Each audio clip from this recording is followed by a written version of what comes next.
Welcome to the Game of Sales, the podcast where strategy meets skill and every move counts.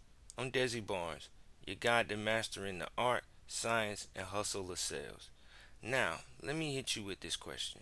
Are you moving fast enough to win? In sales, time isn't on your side. The longer a deal drags, the more likely you are to lose. Momentum dies, clients stall, and worst of all, your competition steps in and takes the win. Today, we're talking about speed, the silent killer of slower reps, and the unfair advantage of closers who know how to play the game. In this episode, you're going to learn why speed is the ultimate weapon for winning deals.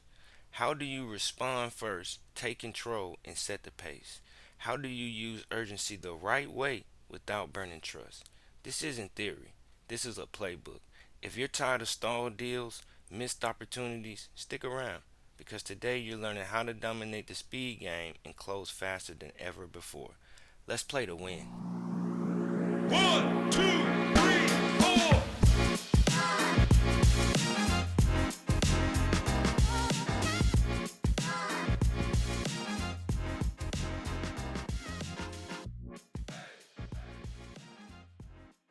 I want to tell you a story, a painful one, but a story you need to hear. A rep I worked with, Tom, was chasing a $150,000 deal. Tom did everything right, almost. He delivered an amazing demo, nailed the objections, and walked out of the meeting thinking, this is in the bag. The prospect said, send us your proposal and we'll get back to you. This is where Tom made the mistake that kills most deals. He got comfortable. He thought, I'll send the proposal tomorrow. I don't want to seem too pushy. Here's what happened. While Tom was waiting for the perfect time, the competitor wasn't waiting at all. They sent a follow up email that afternoon, thanking the client, answering a couple questions, and including a clear and easy to read proposal. By the time Tom sent this proposal the next day, the client replied, thanks, Tom. We've already moved forward with competitor X. They were responsive, proactive, and made it easy for us to decide. $150,000 gone. Here's the lesson. Speed wins, hesitation kills. In sales, when you delay, you lose control. And when you lose control, you lose deals. So let's make sure this never happens to you again. Today, I'm giving you the exact tactics to move faster, create momentum, and close deals before your competition even knows what happens. Let's jump into tactic 1. Let's start with the first and most critical tactic. Respond first always. Here's the deal. 78% of buyers go with the first vendor to respond to them. If you respond within 5 minutes of a lead coming in, you're 21 times more likely to qualify that lead. Speed doesn't just get you the deal, it sets the tone. It says, I'm here, I'm reliable, and I'm ready to help. But most sales reps lose this battle because they're just too slow. Some of the top excuses I hear all the time are, I don't want to look desperate. Let me be clear. Speed is not desperation. It is professionalism. I need time to craft the perfect response. Here's the truth. Perfect doesn't win. Fast and valuable wins. I'm too busy. If you're too busy to respond to a hot lead, you're too busy to close deals. How do you fix this? Let me give you a simple 3-step framework. First, stop overthinking every response. Have pre-written templates ready for common situations. Here's an example. For email, hi, thanks for reaching out. I'm excited to connect and learn more about your goals. Are you free for a 10-minute chat today or tomorrow? Here's my calendar. For LinkedIn voice notes, hey, I just got your message. Thanks for reaching out.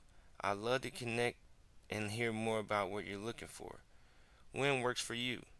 Save these in your CRM or Notes app so you can respond within minutes, not hours.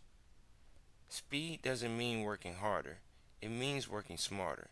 Use tools like HubSpot or Street to get alerts when leads open your email.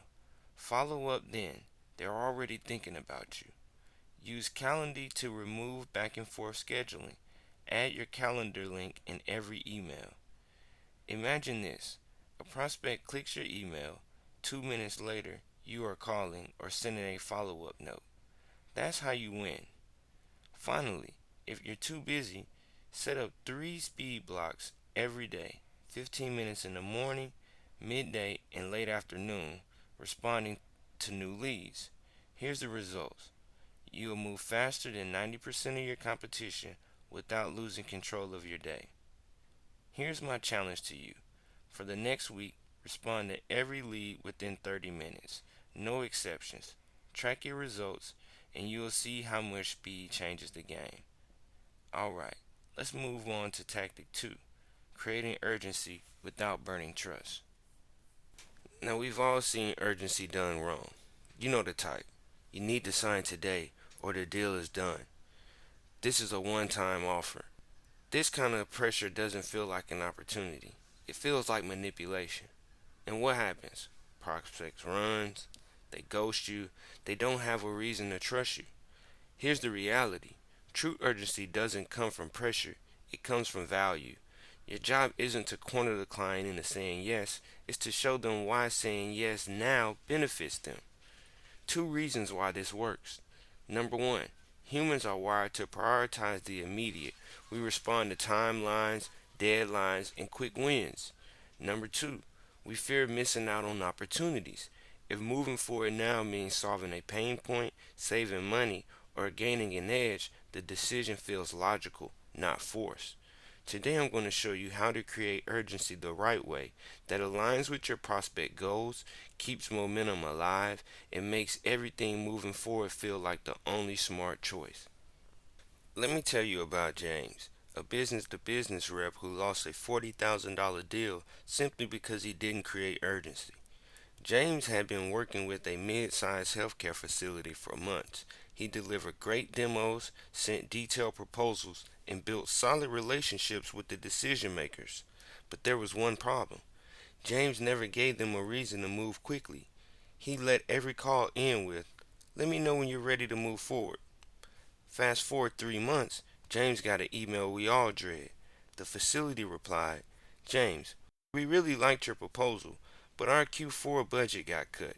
Unfortunately, we're going to have to hold off until next year." Here's what's happened. James assumed they'll move forward on his timeline. He didn't tie urgency to their goals, and as a result, the deal stalled until it died. If James had said something like, "If we get started this month, you'll see your results before Q4, which helps you stay ahead of your staffing needs," that might help the deal move forward. Here's the takeaway. Clients don't always see urgency on their own. It's your job to help them connect the dots. So let's break this down. Here's how you create urgency that feels like an opportunity, not pressure. Step 1. Tie urgency to the client's goals. Urgency works best when it's tied directly to what the client wants or needs. Here's what I mean. Imagine you're talking to a healthcare staffing agency, and their biggest pain point is filling shifts before flu season hits. You could say, "If you get started this week, we'll have the lead system up and running within 3 weeks. That means you'll start filling shifts before flu season kicks in, and you'll stay ahead of the staffing shortages everyone else will face." Here's why it works. You're connecting speed to their outcome, not yours. You're painting a picture of what happens if they move forward now. Another example. Let's say pricing is a factor. Instead of saying, "This price is going to go up next week," you tie it to value.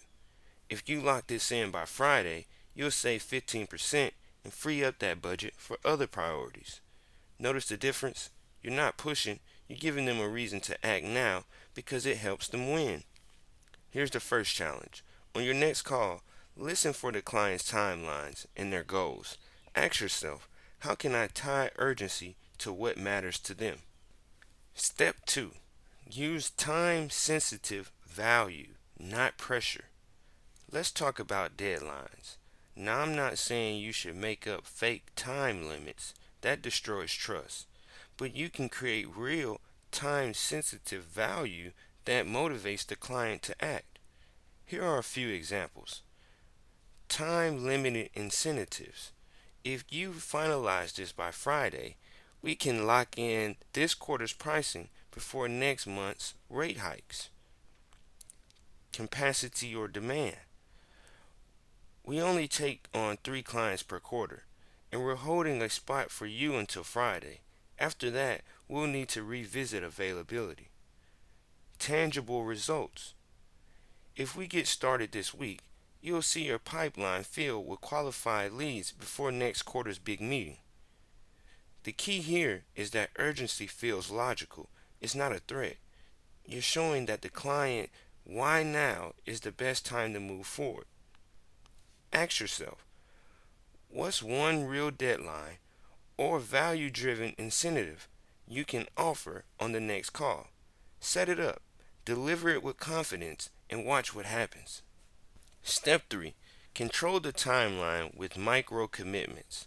Finally, let's talk about micro commitments. Small time-bound steps that keeps momentum alive. Here's the problem with most sales calls.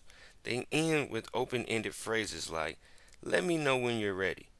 That's a death sentence for momentum. Here's what you need to say instead. "I'll send you the proposal today. Let's schedule 10 minutes tomorrow to review it together." "I'll block off Thursday at 10 a.m. for us to finalize the next steps." Does that work? By setting small, specific timelines, you're doing two things. One, you're keeping the client engaged.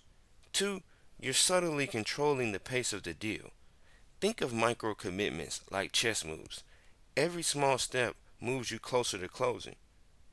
Here's your nano challenge. End every call or email with a specific time-bound next step. Never leave things open-ended. Take a moment and ask yourself, 1. How often am I tying urgency to the client goals? 2. Am I offering time-sensitive value or am I relying on pressure? 3. Do I control next steps with micro commitments or do I leave things open-ended? Be honest, because in recognizing where you're falling short is the first step to fixing it. Alright, let's move on to tactic 3. Streamlining your process to remove friction. Here's something you might not realize. Every extra step in your sales process creates friction. Every unanswered question, vague next step, or clunky handoff gives your client a reason to pause. And when the client pauses, deals stall. The smoother and simpler you make your process, the faster deals close. Period. Think of it this way. Your process should feel like sliding down a greased up water slide. Once your prospect steps in, there's only one way they're going, forward. Today, I'll show you how to identify friction points, simplify your steps, and create a sales process that moves prospects effortlessly towards yes. Let me tell you a story about Samantha. As a SaaS account executive, Samantha was working a huge deal, a $50,000 contract with a mid-sized firm. The demo went well, the client loved the product, and all that was left was getting the proposal out. Samantha sent the 11-page proposal as a PDF loaded with technical jargon, 3 pricing options, and a long implementation plan. Then she emailed the client, "Here's the proposal. Let me know what you think." Do you know what happened? Crickets, silence, she got ghosted. When she finally followed up 2 weeks later, the client said, "Honestly, we liked the product, but the proposal was overwhelming. We didn't have time to sort through all of the details." Here's the problem. Samantha made the decision too hard. The client didn't know which option to choose, the proposal wasn't clear about next steps, and instead of creating momentum, it created confusion. The deal died, not because the product wasn't great, but because Samantha made the process too complicated.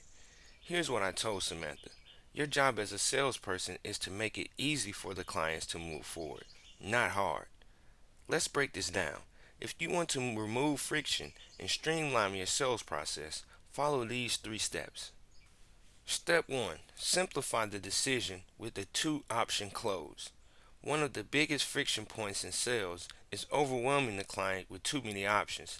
You think you're being helpful, but you're actually creating indecision. Here's the solution, the 2-option close. Here's how it works. Instead of sending a long list of options, give the client 2 clear choices. Option A, the most straightforward solution that solves their immediate need. Option B, an upgraded version that adds extra value. Here's a script you can use. I've outlined two options for you. Option A solves your main pain point, and option B includes additional feature and value. Which one feels like a better fit? This does two things. One, it simplifies the decision making process. Two, it keeps the client focused on choosing, not delaying. Less friction, faster decisions, more wins. Here's my challenge. On your next proposal, offer two options only. Keep it clear, simple, and easy for the client to say yes. Step 2.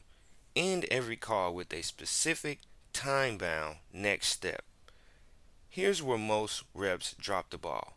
They let calls or emails end with vague phrases like, let me know when you're ready. That's friction. You're leaving the timeline up to the client, and most of the time, they'll drift off or get distracted. Your job? Take control of the next step. Be clear, specific, and time bound. Here's what it looks like. Instead of, let me know when you had a chance to look at the proposal, say, I'll send the proposal today. Let's reconnect tomorrow at 2 p.m. to review it together. Does that work for you? Or, instead of, let me know if you have any questions, say, I'll follow up on Thursday to see if you have any questions or feedback. Sounds good? These micro commitments keep the deal moving. You're giving the client clear next steps and you're staying in control of the process. Make this a rule. Never let a call or an email in without locking in the next steps. Step 3. Time box your meetings to keep momentum. Finally, let's talk about time boxing your meetings. Long, drawn out calls are momentum killers. Clients don't have time and you don't either. Here's what to do. 1. At the start of every call, set a clear time limit. Example, I've got 20 minutes today to focus on solving X. Let's dive in and make the most of it. 2. Stick to a timeline. Wrap up with the next steps before time runs out. Why does this work? It respects the client's time. It keeps the conversation focused and productive. It creates a sense of urgency to make decisions faster. Time boxing shows that you are efficient, prepared, and in control. Prospects appreciate it and it keeps momentum alive. Here's your challenge. On your next call, set a time limit up front and stick to it. Watch how smoother and faster things move along. Take a minute to reflect. 1.